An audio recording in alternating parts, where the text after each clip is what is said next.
तर सगळ्यात आधी आम्ही सांगितलेले पेरी पेरी फ्रेंच फ्राईज आल्या आल्या त्याच्यावरती आम्ही तुटून पडलो.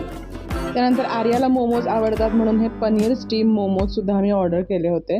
ते पण खरंच खूप छान होते. मी ते टेस्ट करून बघितले आणि नंतरच मग सगळ्यांसाठी ऑर्डर केलेले पनीर स्टीम मोमोज मस्त होते. ते आवडले तुला आदित्य? हे आहेत पेरी पेरी फ्रेंच फ्राईज, ते पण मस्त छान वाटतं. Good night. हा मी ऑर्डर केला व्हेज चीज बर्स्ट पिझ्झा आणि हा सिम्पल कॉर्न चीज पिझ्झा. आरुजाला पिझ्झा खूप आवडतो आणि तिला हा पिझ्झा खरंच खूप आवडला.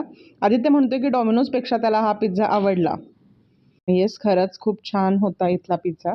आणि मग अजिबात टाईम वेस्ट न करता मी पण पिझ्झावरती ताव मारायला सुरू केलं आणि मलाही खरंच पिझ्झा खूप आवडला. मला चीज बर्स्ट पिझ्झा जास्त आवडला, पण कॉर्न चीज पिझ्झा पण छान होता. आणि एक